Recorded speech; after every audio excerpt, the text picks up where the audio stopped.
Hi, everyone. Welcome to the American Council of the Blind of Virginia's Voices of Vision. We are so excited to be with you today, and I'm here with Maria Evangelista Hello, good afternoon, everyone. Good and afternoon. Teresa Breeden. And I'm also here with our very special guest, Michaun Harrison. Welcome, Michaun. Hello. Thank you. Well, we have Michaun here today because we are celebrating Veterans Day.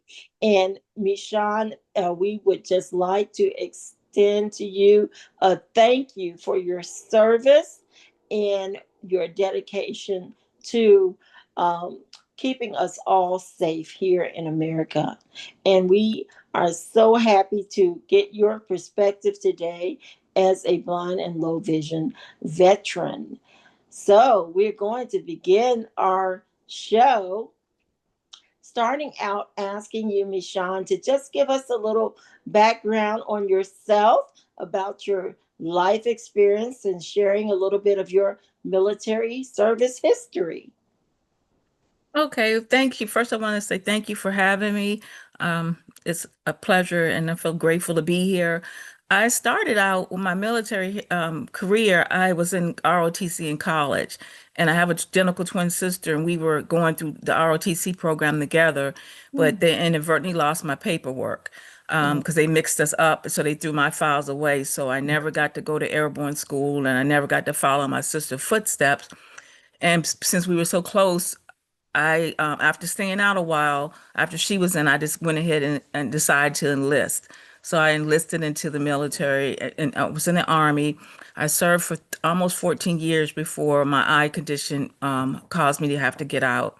After 9/11, I was not able to qualify with the weapon because we were at war, so I had to get out. I like to say I didn't go out. They kicked me out because I would have loved to have stayed in the medical field. Mm-hmm. My first medical field was I made orthotics. I was with an orthotics and prosthetic clinics, and then I converted over to respiratory therapy. Mm-hmm. And then for the last years, I was a respiratory therapy, a sleep tech, and a pulmonary function tech. Wow. So, and I did also teach in second phase of respiratory school, and my fondest memories are being on the burn unit and the NICU, the neonatal intensive care unit. Mm-hmm. Those were some of the tougher days. And then on my only deployment that I actually did was to Korea. I did go to Oh. Korea for a year, and that was an eye opener comparing to what a country like that compared to what I had all the bells and whistles back at Brooke Army Medical Center. We were a main hospital that took any and everything, and then to go over there, it was a big change, and it made me appreciate more what we have over here.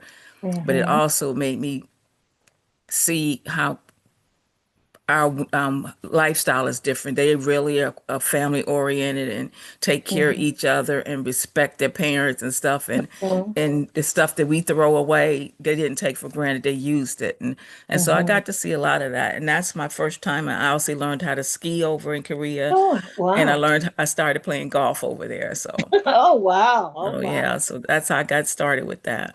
Oh, that's great. That's amazing. You have varied areas of service and from medical and, just your experiences, in the other part of the world. It's so important to, expand our visions and that light, Hmm. so to speak. And so we're going to continue just learning a little bit more about you. Okay. Um, Later, after I got out, I think the biggest thing is when I got out, I still tried to stay in the medical field, and Mhm. that was a big eye opener because I think all of us experienced, or some of us experienced, when I was um, too blind to not be able to do my job, but not blind enough and I could see, but I couldn't see kind of thing, and so it was really difficult when I transitioned out of the military, and I Mm, learned fast that people don't really, especially my supervisors, they didn't understand low vision, mm, and I learned that Even in the military, I thought, well, you can't be low vision and get out. But now we have actually people that serve while they're completely blind and they're on active duty. Oh, wow. Um, but when I did get out, and it was a hard transition, really hard to deal with. I was on a lot of medications trying to cope and I just couldn't adjust to the civilian life, and they couldn't adjust to me. And Mhm. that was my biggest thing. And also losing my sight. I was losing my sight, and my son was 7. I was pregnant. I was 7 months pregnant, Oh, and they wow. told me I wouldn't be able to see my son when he was going to be born. Mm. And then at that same time, I had been married 11 years and found out I was going through a divorce, getting kicked out the military. I had a 1-month-old baby. And then I was having to transition and move from Texas back home. So it was a big adjustment. Mhm. And that's what brought me to the doorsteps of the BVA, the Blinded Veterans Association. Mhm. And sadly enough, you had to be considered legally blind to be a part of the BVA back then. Oh. And so I was not able to join because I was teetering at, what is it, 2100. But my Right. vision kept changing. Yeah, you know how it'll change on you depending upon the day and what you eat. And they Mhm. didn't understand that. Okay. So I worked, and finally I got to be where I got to 2200, and they allowed me to join. And that's when I got involved in the blinded veterans and learned more about low vision and blind, Mhm. and just how to cope and not feel sorry for myself and be able to go out and start doing things. And so Great. that's what I ended up doing. Okay. Well, you're segueing a bit into questions that Maria are going to ask you about. So I'll turn it over to you, Maria. Yes, thank you, Deborah. But good afternoon again, Michon, and we are glad to have you here. It's very nice to know that a veteran is interested in being part of the low vision and the blind community. First of all, I would like to find out how you got involved, with the advocacy of the blind and low vision, and then especially how did you become part and a member of ACBVA in particular? Okay. I think my passion is helping and serving people, and being in the medical field. It was just part of me. And when I saw a lot of people, after I finally got my benefits from the military, and then I saw a lot of people who were struggling, didn't have the same thing that I had, and just a lot of them couldn't cope with being with vision loss. And so then I just started, we have what is called an ambassador program at the Blinded Veterans, and we go out and then we try to advocate for low vision and blind veterans. So that's pretty much how I got started. It's just I think it was just a calling. And I just so happened that in last year, you guys went to year before last, your convention was in Jacksonville, Florida, and you partnered with the BVA. We partnered with you. I didn't have no idea who you guys were. And when I went to Jacksonville, it was a big eye opener because I saw the thing I saw most is that the how you guys navigate around the not the hotel. They were using their canes and they were going without sighted guys. They weren't holding to somebody asking them to sight guide them. And I know I could see where someone were bumping into things, but they were just on their own. And then I noticed that a lot of the blinded veterans had sighted guides with them, or they weren't going anywhere. And I saw the more you all seem to be more independent, and then I just started looking, and I got involved in it. And then I think somebody scooped me up and said, join that you guys had a chapter here where I lived. I think it was Teresa, because Mhm. I was out at a marketing thing and I ran into her. And that's how I got involved with the American Council for the Blind. And when I found out that you guys advocate, and I think the biggest thing I learned is that we're all doing the same thing. We're all in this. We're different organizations fighting for the same thing, Mhm. and especially I learned that at your conventions about the advocacy, trying to make us aware, trying to better our lives. And the biggest thing I saw is that you're not hampered by. We might have to do things different.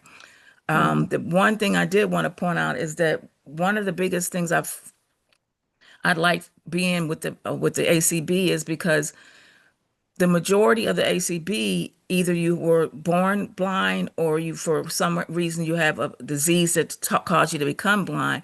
Whereas our veterans, they weren't born blind, and they Mhm. were either catastrophically became blind, woke up blind, or slowly losing their vision. And it's harder. I see that it's harder for us to adapt.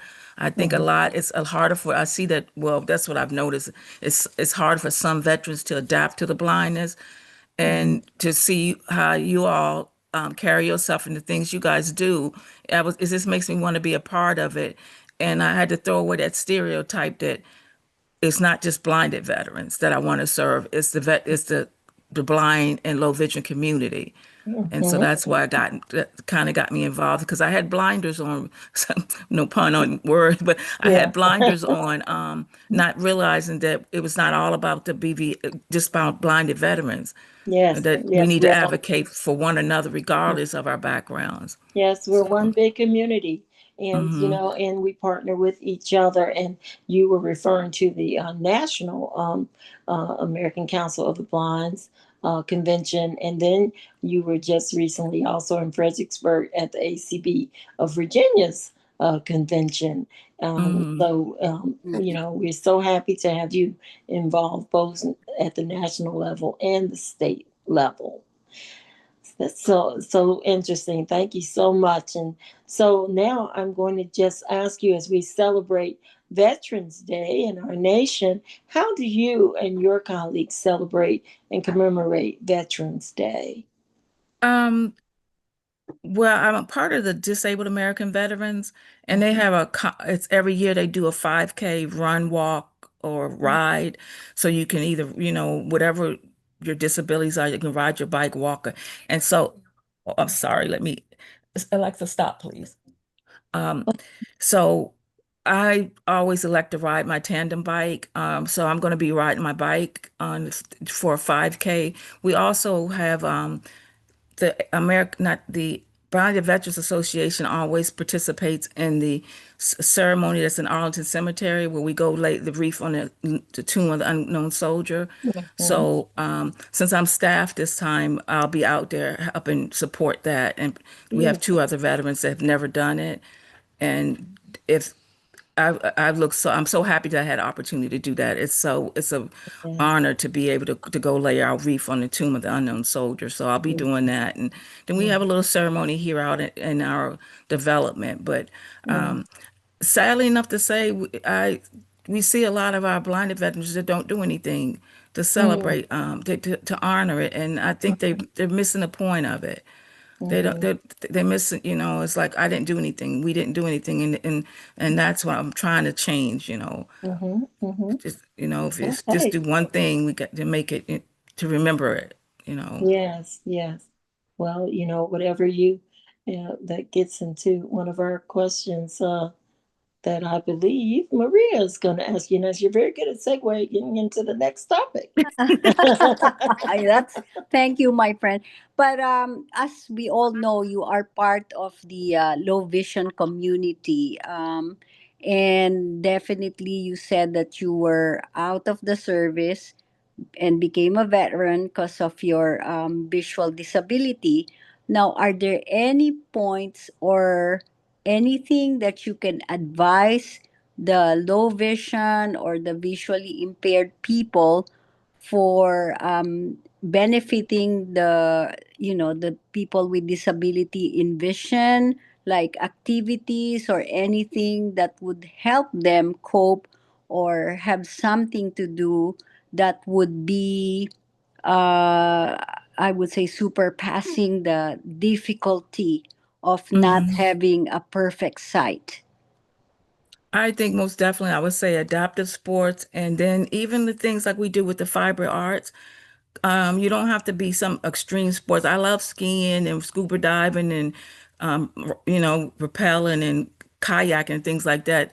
Those are things I like to do. But at the same time, I realize you can sit down and you can still do things. You can play board games. You can do knitting and crocheting. And I think that's my biggest thing is that you've got to keep find something that you like, that you can do, even if it's gardening, if it's being joining a book club, just getting something that you can get with other blind and low vision veterans that share your same experiences or share your same issues. And because we some days we can be happy and then some days we're just down, and we have to pull off to each other. And that's the thing I think mostly is that staying active, because then Yeah, if like I support system. Yeah. yeah, definitely a support system. So Mhm. I know we all have our woe is me moments sometimes, and you get frustrated, and then that I find that it's not about the meds or anything. It's about that being close to somebody, being able to communicate, even doing it like this on Zoom, because Hmm. we can identify and we understand each other with low vision or blindness. That's true. And in that, I would turn it over to Miss Deborah to ask you another question. And are you do you have any thoughts on how organizations like the American Council of the Blind of Virginia can help to support the needs and concerns of our blind and low vision veteran members and community? Doing what you're doing now, I think reaching out. And one of the things, it may have seemed simple when she, I think, what's her name? Your vice president.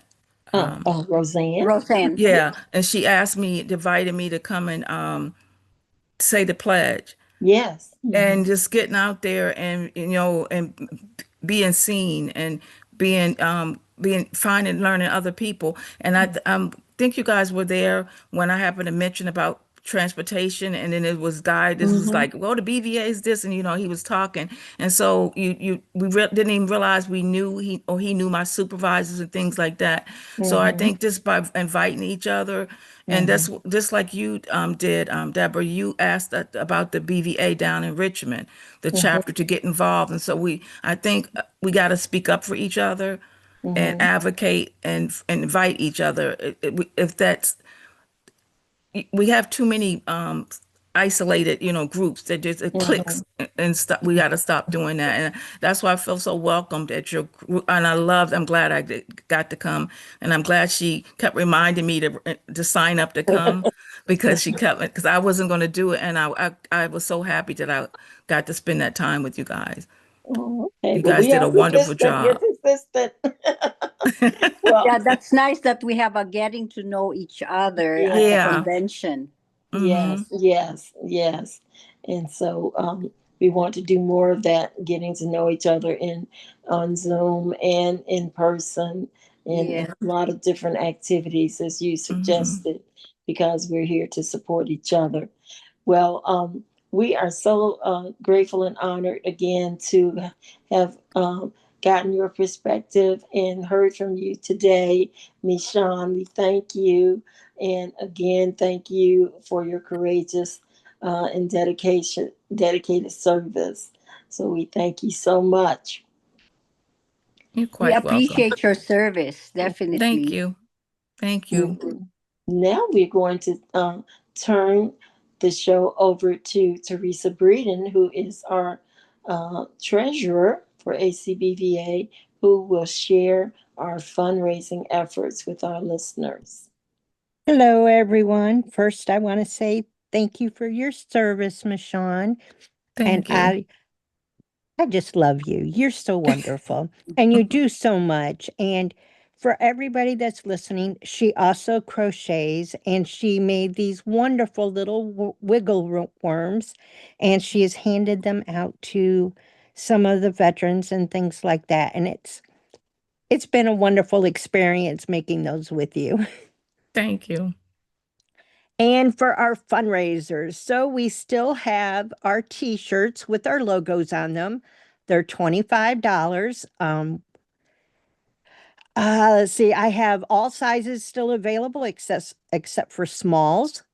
And we have the tote bags with our logos on them. Those are $25 as well. There's plenty of those left.